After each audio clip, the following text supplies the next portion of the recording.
Hello students, welcome to my channel. तो हमने last 3 lectures करे हैं बीओपी चैप्टर के। As you most of you were demanding this chapter कि BOP पे वीडियो बनाओ, ठीक है, क्योंकि कईयों को ये चैप्टर मुश्किल लगता है।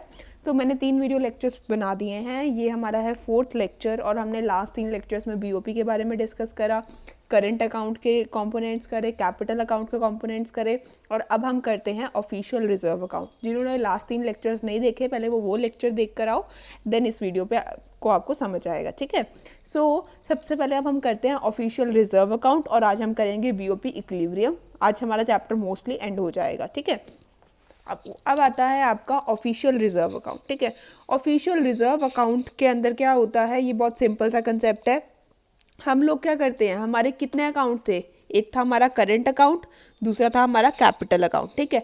जो हमारा करंट अकाउंट और कैपिटल अकाउंट होता है उससे हम क्या निकालते हैं, एक ओवरऑल बैलेंस निकालते हैं कि हमारे कितने एक्सपोर्ट्स हुए, कितने इंपोर्ट्स हुए, कितनी हमने पैसा को बोरो किया, कितना हमने लैंडिंग करी। हम क्या करते हैं, एक ओवरऑल बैलेंस निकालते हैं कि हमारे पास प्रॉफिट आ रहा है कि हमारे पास लॉस आ रहा है, ठीक है। अब हमारा ओवरऑल बैलेंस कैसे निकलता है, ओवरऑल बैलेंस निकालने के लिए हम लोग क्या करते हैं, करंट अकाउंट के बैलेंस प्लस कैपिटल अकाउंट का balance plus error and omission, इन तीनों को क्या कर देते हैं, हम ऐड कर देते हैं, ठीक है। क्या कौन कौन सा बैलेंस, करंट अकाउंट का बैलेंस, दूसरा है आपका कैपिटल अकाउंट का बैलेंस और तीसरा क्या है आपका errors and omission. Error and omission का मतलब क्या होता है, जब आप क्या करते हो, कुछ कैलकुलेट करते हो तो कुछ ना कुछ गलतियां भी होती हैं आपके अकाउंट्स के अंदर, ठीक है। आप कभी एक्सपोर्ट कुछ लिखना भूल जाते हो, कभी कुछ इंपोर्ट करा होता है आप वो लिखना भूल जाते हो, तो हम इन 3 चीज़ों को क्या करते हैं, हम ऐड करते हैं, ठीक है।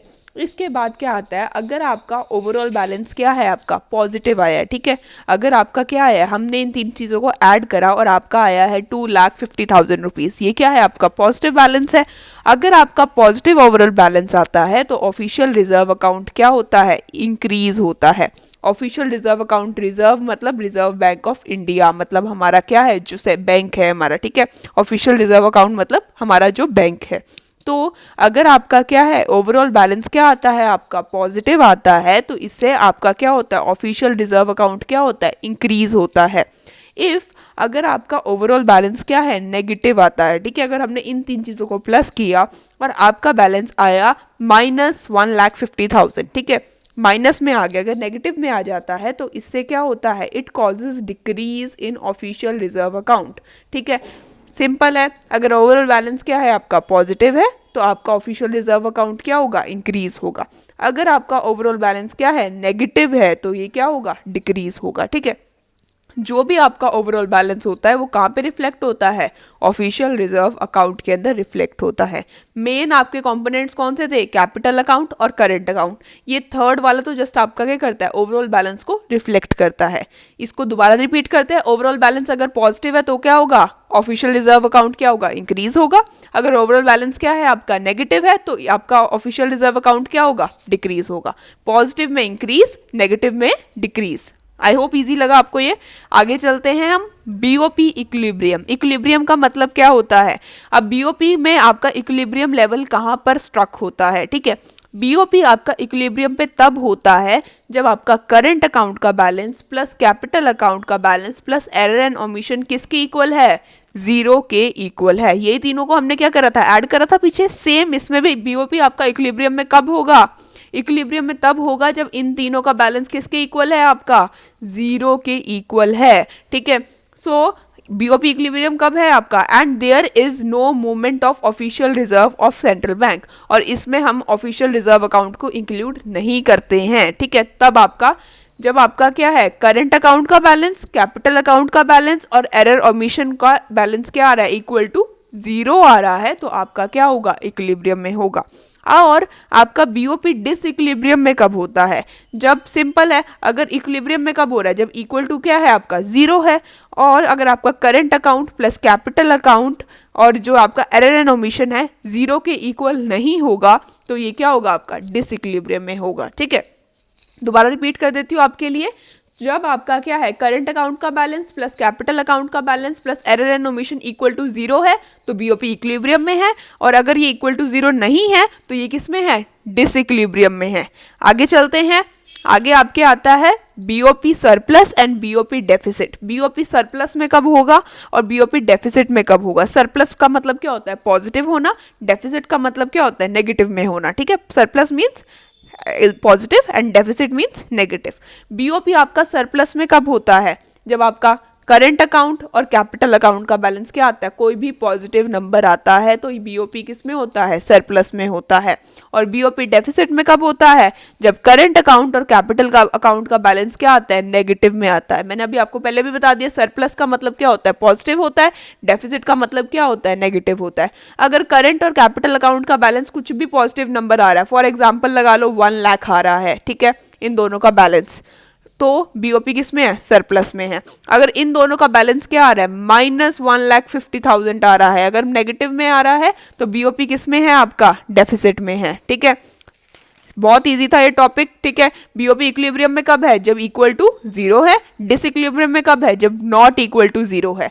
फिर उसके बाद सरप्लस में कब है, जब इनका बैलेंस क्या आ रहा है, पॉजिटिव नंबर आ रहा है। और डेफिसिट में कब है, जब इनका बैलेंस क्या आ रहा है, आपका नेगेटिव आ रहा है। अब सिग्निफिकेंस क्या है बीओपी की, बीओपी से हमें क्या पता चलता है, बीओपी की डेफिनेशन में हमने पढ़ा था कि ये क्या बताता है, एक्सपोर्ट एंड इम्पोर्ट के बारे में बताता है, ठीक है।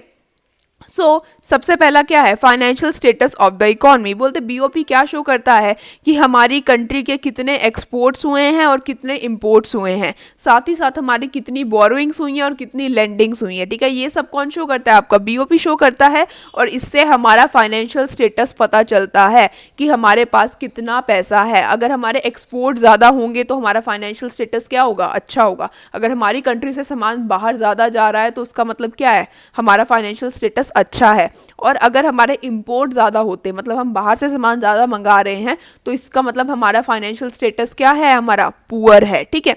तो बीओपी आपको क्या शो करता है, फाइनेंशियल स्टेटस शो करता है कि इकोनॉमी में कितना पैसा है, ठीक है। नेक्स्ट आता है net factor income from abroad. BOP आपको किसका डाटा देता है कि आपको अब्रॉड से, मतलब फॉरेन से कितनी इनकम आ रही है। फॉरेन से इनकम कब आती है, जब हम सामान को क्या करते हैं, एक्सपोर्ट करते हैं, ठीक है। तो बीओपी आपको इनकम फ्रॉम अब्रॉड का भी डाटा ऑफर करता है।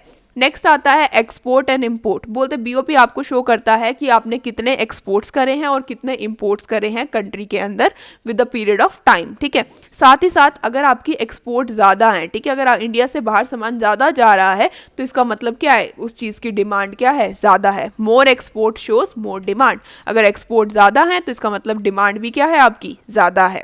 नेक्स्ट आता है market potential. BOP account reflect market potential in the domestic economy. बोलते बीओपी क्या, पोटेंशियल का मतलब क्या होता है, आपका कैपेसिटी होता है, ठीक है। Potential means capacity. तो बीओपी अकाउंट क्या बताता है, आपकी मार्केट की कैपेसिटी बताता है कि आपकी मार्केट कितना एक्सपोर्ट कर सकती है, आपकी मार्केट कितने इंपोर्ट कर सकती है, हम कितनी बोरोइंग कर सकते हैं, हम कितनी लेंडिंग कर सकते हैं, ठीक है। ये आपके मार्केट की कैपेसिटी को बताती है। लास्ट आता है monetary and fiscal policy.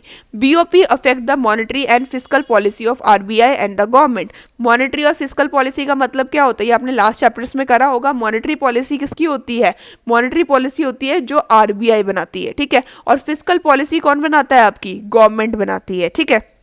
Monetary policy आपकी किससे रिलेटेड होती है, पैसों से रिलेटेड होती है, ठीक है। Monetary means money. और फिस्कल पॉलिसी गवर्नमेंट के बजट से रिलेटेड होती है, ठीक है। तो आपका अगर बीओपी क्या करता है, जो आपकी आरबीआई है और उसकी गवर्नमेंट की पॉलिसीज को क्या करता है, अफेक्ट करता है, ठीक है। यही था आपकी सिग्निफिकेंस के बारे में, ठीक है।